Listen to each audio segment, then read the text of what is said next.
What makes a car survive the passing of generations, while thousands of others fade into obscurity? Why do collectors today spend years searching for a genuine 1967 Shelby GT500? The answer begins during one of the most exciting periods in American automotive history, when horsepower ruled the streets and manufacturers competed fiercely to build the fastest machines imaginable. The story starts with Carroll Shelby, a former racing driver born on January 11, 1923 in Texas. By the late 1950s, Shelby had already earned international respect through his racing achievements, including a victory at the famous 24 Hours of Le Mans in 1959. When health problems ended his driving career, he refused to leave the world of performance automobiles behind. Instead, he turned his attention toward building them. In 1962, Shelby introduced the Cobra, a lightweight sports car powered by a powerful American V8 engine.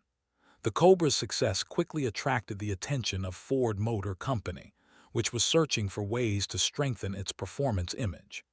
At the same time, Ford was preparing a revolutionary new vehicle that would change the American car market forever. On April 17, 1964, Ford unveiled the Mustang. The stylish pony car became an instant sensation, attracting buyers from across the United States. Yet Ford executives wanted more than sales success. They wanted racing credibility and performance prestige. To achieve that goal, they partnered with Carroll Shelby. The collaboration produced the Shelby GT350 for the 1965 model year. Lighter, faster, and more aggressive than a standard Mustang, the GT350 quickly earned respect on racetracks and public roads alike. Shelby had proven that the Mustang could become a serious performance machine. But the automotive world was changing rapidly. By 1966, the muscle car wars were escalating. Pontiac's GTO was gaining popularity, Chevrolet was developing increasingly powerful vehicles, and Chrysler was preparing its own high-performance contenders. Consumers wanted more horsepower, more excitement, and more exclusivity. Shelby recognized that the next generation of performance Mustangs would need to evolve. Fortunately, Ford's redesigned 1967 Mustang provided the perfect foundation.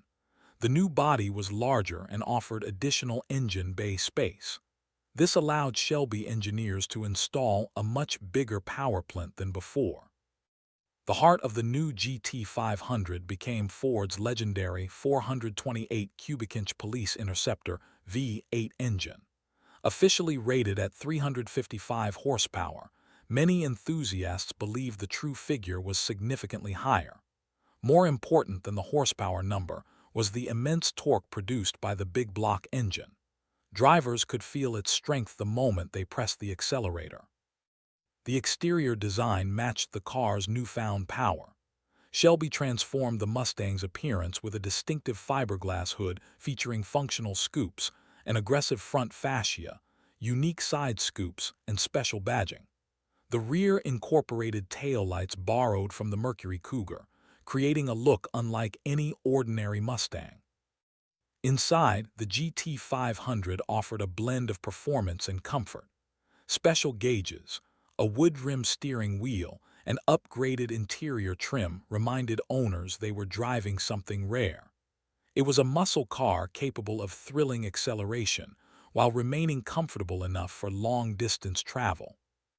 When the 1967 Shelby GT500 reached the market, automotive journalists and enthusiasts immediately took notice. Its combination of muscular styling, big block power, and Carroll Shelby's reputation made it one of the most desirable performance cars in America. Buyers understood they were purchasing more than transportation. They were acquiring a piece of automotive history. Few realized it at the time, but the 1967 Shelby GT500 was beginning a journey that would eventually make it one of the most sought-after collector cars in the world. The legend had only just begun. By the summer of 1967, the Shelby GT500 had already become one of the most talked-about performance cars in America. Yet the true test of any muscle car came after the excitement of its launch faded. Could it deliver the performance enthusiasts expected?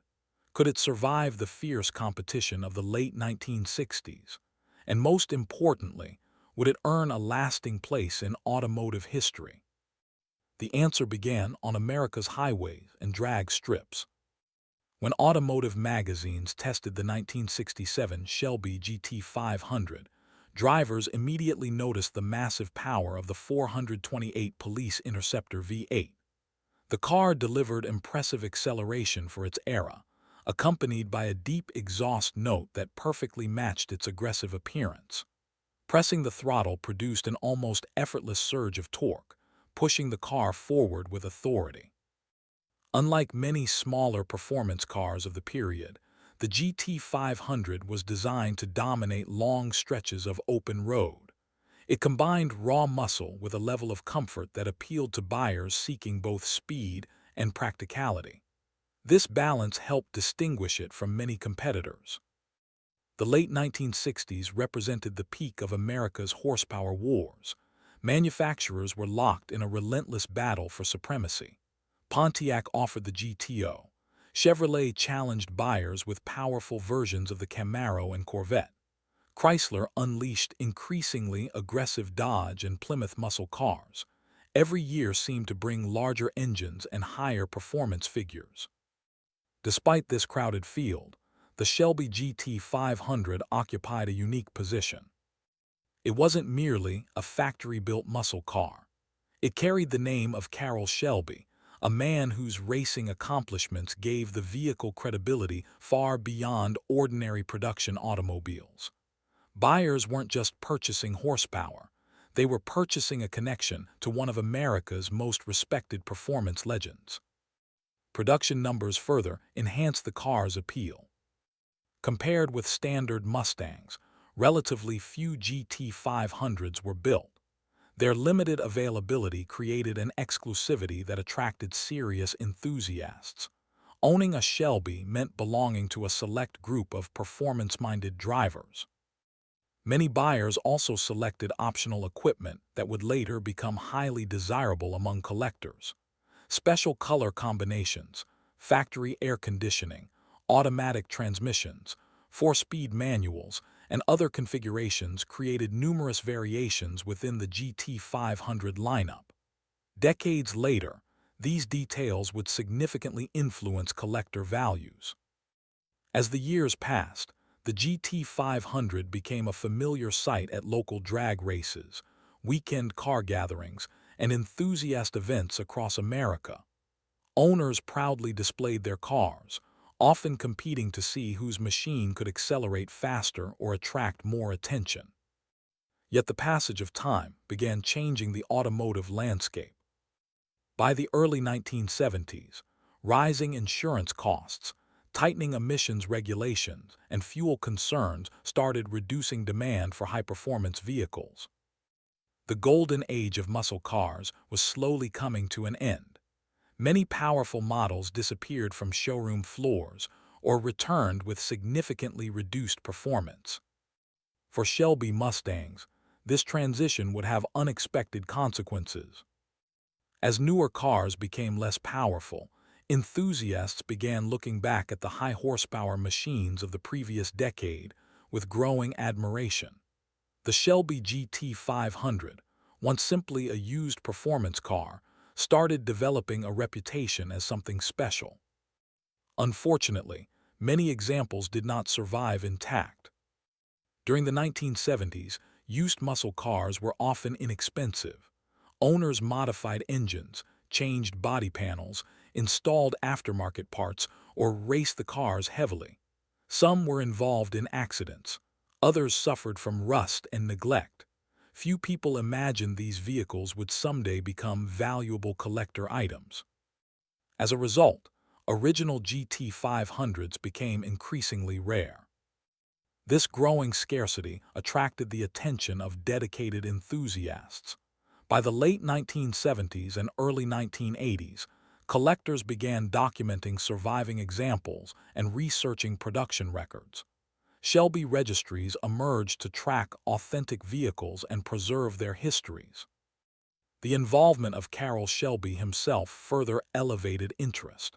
His continued prominence in the automotive world reminded enthusiasts of the significance of the cars that carried his name.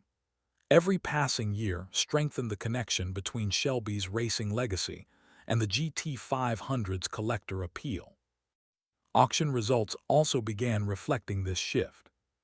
Cars that had once been purchased as inexpensive used vehicles started commanding noticeably higher prices.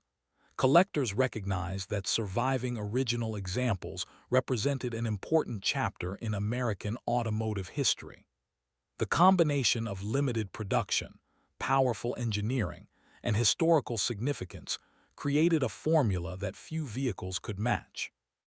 By the mid-1980s, the Shelby GT500 had crossed an important threshold. It was no longer viewed merely as an old muscle car. It had become a recognized collectible. Enthusiasts searched classified ads, attended auctions, and traveled across the country in hopes of finding authentic examples. Restorations became more common as owners sought to preserve these increasingly valuable machines. What had begun in 1967 as a high-performance Mustang was evolving into something much greater. The GT500's reputation continued to grow, and collectors were beginning to realize that the surviving cars represented a shrinking piece of automotive history. And as the collector car market expanded during the decades ahead, the value and prestige of the 1967 Shelby GT500 would rise to levels few could have imagined when the car first rolled onto American streets. Why would someone spend hundreds of thousands of dollars for a car first built nearly 60 years ago? For many collectors, the answer lies in the unique combination of history, rarity, performance, and emotion embodied by the 1967 Shelby GT500. By the early 1990s, the car had already established itself as a respected collector vehicle, but its journey toward becoming an automotive icon was only beginning. As the collector car market expanded throughout the 1990s and early 2000s, interest in original American muscle cars surged. Enthusiasts who had grown up during the golden age of horsepower now had the financial means to acquire the vehicles they had admired in their youth. Among all the muscle cars available, the 1967 Shelby GT500 stood out as one of the most desirable. One reason was authenticity. Collectors learned that not every Mustang wearing Shelby badges was a genuine GT500. Because values were rising, accurate documentation became essential. Vehicle identification numbers, factory records, Shelby registries, original invoices, and production details became critical tools for verifying authenticity. A properly documented car could command significantly higher prices than an example with uncertain history. Another major factor was originality. Experienced collectors often preferred vehicles that retained their factory-installed engines, transmissions, body panels, and interior components. The term matching numbers became especially important. Cars preserving their original mechanical components were viewed as valuable historical artifacts rather than simply restored automobiles. Restoration also became a serious business. Owners invested substantial resources to return cars to factory specifications. Every detail mattered, from paint colors and trim pieces to engine components and decals. At the same time, some collectors began valuing well-preserved original cars even more highly than restored examples because they represented untouched pieces of automotive history. Popular culture further increased demand. The Shelby name became widely recognized by new generations of enthusiasts through books, magazines, automotive television programs, and major motion pictures. Carroll Shelby himself remained a respected figure until his passing on May 10, 2012. His influence on American performance engineering, ensured that interest in Shelby vehicles continued growing long after the original muscle car era ended. Auction houses soon reflected this rising demand. Throughout the 2000s and 2010s, exceptional 1967 Shelby GT500 examples regularly achieved impressive sale prices. Rare configurations, documented ownership histories, and highly original vehicles attracted intense bidding. Collectors viewed the GT500 not only as a beautiful automobile, but also as a tangible connection to one of the most exciting periods in American automotive history. Yet experienced buyers understand that owning a GT500 involves more than investment potential. The car represents an era when performance was celebrated without compromise. Its long hood, aggressive styling, and thunderous V8 engine evoke memories of a time when manufacturers competed to build increasingly powerful machines. Few vehicles capture the spirit of the late 1960s as completely as the Shelby GT500. Today, experts evaluating a GT500 carefully examine authenticity, condition, documentation, rarity, and originality. Small details can significantly affect value. A properly documented example with factory-correct components often commands strong interest from serious collectors worldwide. As the number of surviving original cars continues to shrink, many experts believe the 1967 Shelby GT500 will remain one of the most respected American collector automobiles. Its appeal extends beyond horsepower figures and auction records. It tells the story of Carroll Shelby's vision, Ford's ambition, and an era when performance cars captured the imagination of an entire generation. Nearly 6 decades after its debut, the 1967 Shelby GT500 remains more than a muscle car. It stands as a symbol of American innovation, determination, and automotive passion, a machine whose legend continues to grow with every passing year.